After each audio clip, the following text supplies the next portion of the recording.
Hello বন্ধুরা, আজকে হঠাৎই চলে গেলাম ম্যাচু গ্রামের বিশ্বকর্মা পুজোর মেলাতে।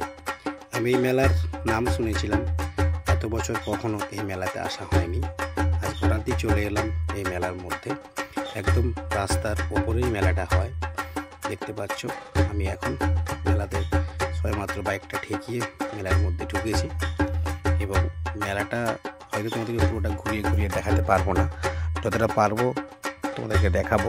যেহেতু আমি মেলার ভিডিও করেছি, তাই হয়তো সমস্ত মেলার দোকানগুলো দেখাবো না, শুধু ঠাকুরটা তোমাদেরকে দর্শন করাবো এবং কিছুটা মেলার পরিবেশ তোমাদেরকে দেখাবো।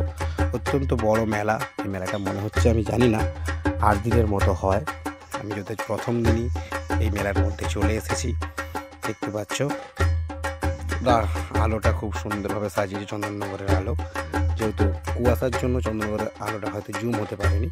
একদম রাস্তার উপরেই সামনেই পুলিশের একটা বড় ফাঁড়ি করেছে। এখানে মোটামুটি লোক মেলার মধ্যে ছিল। এটা মেলার প্রবেশদ্বার, অর্থাৎ প্যান্ডেলটা আপনাদের দেখাচ্ছি। মোটামুটি মেলাটা যেহেতু কাল প্রথম দিন ছিল, তো অতটা হয়তো লোক ছিল না, তবু মেলাটা মোটামুটি জাঁকজমকপূর্ণই মনে হয়েছে। আমি এখন ঠাকুর দেখার জন্য প্রবেশ করছি। দেখতে পাচ্ছ সেই মেলা কমিটির পুজো ম্যাচু গ্রামের। আমি আমার প্যান্ডেলের মধ্যে দর্শন করছি এবং তাদেরকে ঠাকুরটা দেখাচ্ছি। এবং এই ঠাকুরের ভেতরে অনেকগুলোই বারোয়ারি আছে। সেই বারোয়ারিগুলোর আমি তুলেছি, ওপরের লেখাগুলো তুলতে পারিনি, তোমরা আমাকে মার্জনা করে দেবে। আমি সেগুলো তুলতে পারিনি, তবুও তোমাদেরকে দেখাচ্ছি। দেখতে পাচ্ছ বারোয়ারিটা, এটা একটা অপূর্ব সুন্দর বারোয়ারি।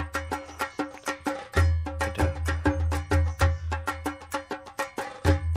রাম আর লক্ষণ কোন একটা রাক্ষসকে বধ করছে, লেখা ছিল ওপরে। আমি ঠিক ওপরের ভিডিওটা তুলিনি, তাই আমাকে ক্ষমা করবে, ক্ষমা চেয়ে নিচ্ছি।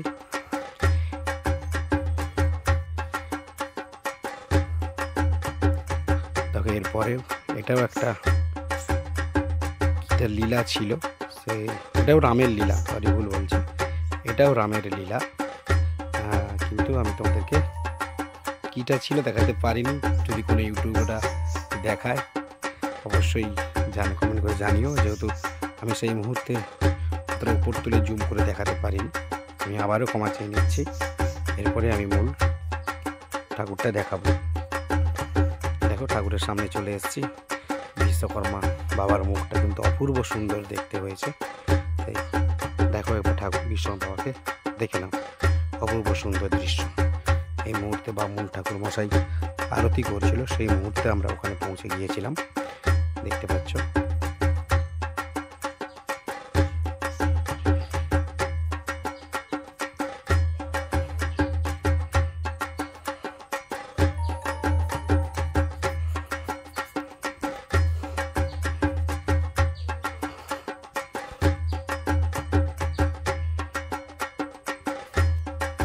এটা। দেখো, সতীদাহ প্রথা, বঙ্কিমচন্দ্র চট্টোপাধ্যায় যে সতীদাহ প্রথা অবরুদ্ধ করেছিলেন, সরি ভুল বলা হচ্ছে, রাজা রামমোহন রায়, বঙ্কিমচন্দ্র বলা যাচ্ছে, রাজা রামমোহন রায় সতীদাহ প্রথা, সেটা এখানে তুলে ধরা হয়েছে।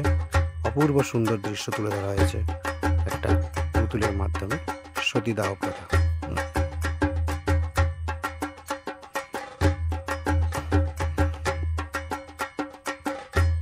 এটা দেখো, এটাও একটা গণবিবাহ করেছে। এটা আমাদের এখানে যে গণবিবাহ হয়, সেই গণবিবাহর দৃশ্য তুলে ধরা হয়েছে। গণবিবাহ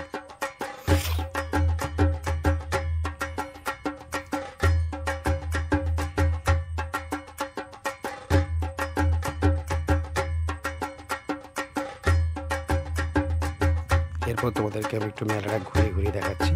দেখো, এখানে অনেক মেয়েদের আকর্ষণীয় জিনিস রয়েছে, সবই 50 টাকা পিসে। এটা মেলার মধ্যেই রয়েছে, সবই 50 টাকা। অবশ্যই যেতে পারো এই মেলাতে। 40 টাকা পিসের হয়, কিন্তু এখানে 50 টাকা পিসের অপূর্ব ইমিটেশনের আইটেম রয়েছে এই মেলার মধ্যে। এটা তো আগেও বলেছি, মেলাটা পুরো ঘুরিয়ে ঘুরিয়ে দেখাচ্ছি না, তাই মেলার ভিডিও দিতে পারলাম না। মেলাটা তবুও আমি চেষ্টা করলাম কিছুটা ঘুরিয়ে দেখার, যেহেতু পুরো মেলার ভিডিও তুলিনি। মেলাটা অনেকটাই বড় আছে, নিচে ভিতরটা অনেকটাই ঘুরে ফিরিয়ে আছে। মেচেদা মেলার থেকে বড় মেলা, এটা আমি রোডের কিছুটা অংশ তুলেছি। তোমরা আসতে পারো এই মেলায়, অবশ্যই মেলা দেখেছো, খুবই সুন্দর মেলাটা রয়েছে।